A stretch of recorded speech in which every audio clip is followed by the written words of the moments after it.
بسم اللہ الرحمن الرحیم۔ السلام علیکم۔ دنیا میں برائی اور گناہ کو فن لطیف بنا دینے والے بھی اور قوم کی حالت پر کڑنے اور درد مند دل رکھنے والے بھی ہر جگہ اور ہر زمانے میں ہوتے ہیں۔ برائی اور اخلاقی پستی جتنے بڑے طبقے میں پھیلتی اور شدت اختیار کرتی ہے، اتنے ہی بڑے کردار کے مسلح کی ضرورت ہوتی ہے۔ انبیاء سلف کے زمانے میں معلوم ہوتا ہے کہ کسی ایک قوم، کسی ایک بستی میں برائی کو بھلائی سمجھنا عام ہوتا تھا اور باقی دنیا ایک خدا تک گوارا کرنے کے قابل کردار رکھتی تھی، اور نبی بھی خاص مقام کے لیے روانہ کیے گئے تھے۔ اب دیکھنا یہ ہے کہ عہد نبوی صلی اللہ علیہ وسلم کے آغاز پر دنیا کے کس کس ملک میں مسلح کی ضرورت تھی۔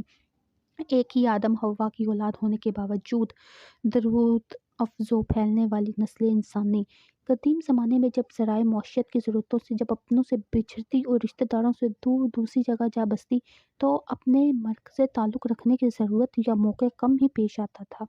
ایک تو ذرائع نقل و حمل کی کمی تھی، دوسرے ہر مقام اپنی ضرورتوں کے لیے جو زیادہ تر غذا، لباس وغیرہ پر مشتمل ہوتی، خود اکتفا ہوتا۔ یہ نہ ہوتا کہ آج کل کی طرح ہر کوئی اپنی کسی نہ کسی ضرورت کے لیے دوسروں کا محتاج ہو۔ کہیں روئی نہ ہو، کہیں لوہا، کہیں کوئلہ یا پٹرول نہ ہوا، کہیں کاغذ کا مواد نہ ہو۔ اس کا نتیجہ تھا کہ قدیم زمانے میں بین الاقوام اور بین الممالک تعلقات ناپید تھے، ناگزیر نبی و مسلح بھی کم قومی ہوتے تھے، عالمگیر اور بین الاقوامی نہیں، اور ان کی تعلیم کسی بربری، کسی غیر بنی اسرائیل، کسی غیر آریہ سے متعلق ہی نہ ہوتی تھی۔ انسانیت میں بین الاقوامی احتجاج رفتہ رفتہ ہی پیدا ہوئی، اور عہد نبوی صلی اللہ علیہ وسلم کے آغاز پر اس کا عبوری دور اس حد تک گزر چکا تھا کہ مہمات پسند عرب تاجر ایک طرف حبش، مصر، شام کو تو دوسری طرف چین، ایران اور ہند کو کاروان لے کے جایا کرنے لگے تھے۔ بڑے بڑے جہاز بنانا اور زمین کے کلابے ملانا انسان سیکھ چکا تھا۔ ناگزیر اب بھی نبی بھی مختصر المکان اور مختصر الزمان ہونے کی جگہ ایسا ہونا ضروری تھا جو معتدل اور مستقل تعلیم دے۔ سرد ممالک ہو یا گرم، شہری باشندے ہو کہ خانہ بدوش، سب کو ایک مرکز سے دوبارہ جوڑنا اور سب کے لیے بنیادی مذہب لانا ممکن ہو۔ تعلیم میں مستحب اور نفل کی تھوڑی سی لچک ضرور ہوتی ہے، لیکن عقل قلیل فرائض بنیادی مذہب کا کام دے سکیں اور وہ سب ہی کے لیے یکساں ہوں۔ یونان کسی زمانے میں حکمت و فصاحت کے دریا بہا چکا تھا۔ دنیا کو اس کی ذہنی غلامی سے نجات دلانے کے لیے حکمت و فصاحت کے ایک بہتر اور بلند نمونے کی ضرورت تھی۔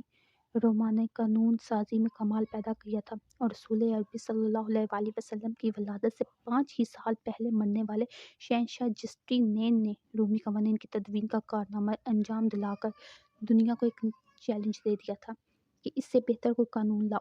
اس طرح ہندوؤں نے کچھ، مصریوں نے کچھ، ایرانیوں نے کچھ ایسے کارنامے چھوڑے تھے جس سے خاص شعبوں میں انسانی ذہنیت پر ان کی برتری مسلم ہو چکی تھی، اور اب ضرورت ہے کہ انسانی ذہن کی صحت مند بالغیوں کے لیے ان کچلنے والے موانعوں کو دور کر دیا جائے، اور انسان کو عقل، فکر، نظر، بصر، سمع، تفقہ، تدبر، شعور، علم وغیرہ سے جو خود کام لینے سے آمادہ کیا جائے۔ ان عطائے فطری کو معطل کر لینا، اسے انفرادی جواب دہی، سزا و جزا سے بھی علیحدہ کر لینا، فی الحقیقت اطاعت شعار فرشتوں، سرکش شیطانوں سے الگ ایک احسن تقویم والی مخلوق پیدا کرنے کی غرض کو فوت کر دیتا ہے۔ ان تمہیدی نکات کے ساتھ دنیا کے بڑے بڑے ممالک کی عام حالت ہے جو بعث نبی صلی اللہ علیہ وسلم کے وقت تھی، ضروری واقفیت حاصل کر لینی چاہیے۔ نمبر 1 پہ چین۔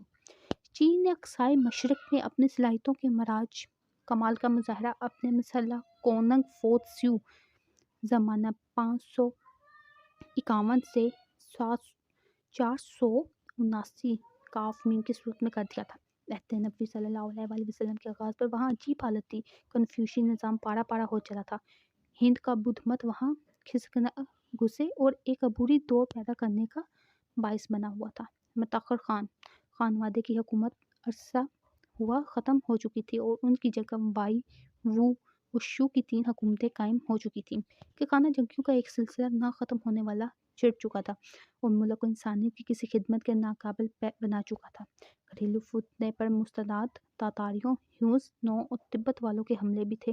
عرصہ دراز کے افتراق کے بعد خانوادہ سوئی نے 30 سال کے قلیل عرصے کے لیے ملک میں بہت کچھ وحدت پیدا کی، مگر ہجرت نبوی سے 5 سال پہلے ہی اس کا خاتمہ ہو گیا تھا، اور پھر ٹیانگ خانوادہ برسر اقتدار آیا تو آہستہ آہستہ کچھ حالت سدھری اور ملک میں امن اور یکجہتی تو پیدا ہوئی، مگر ہم چومن دیگر نسل کا ترقی سوچ جذبہ انہیں کچھ سیکھنے میں مانے رہا۔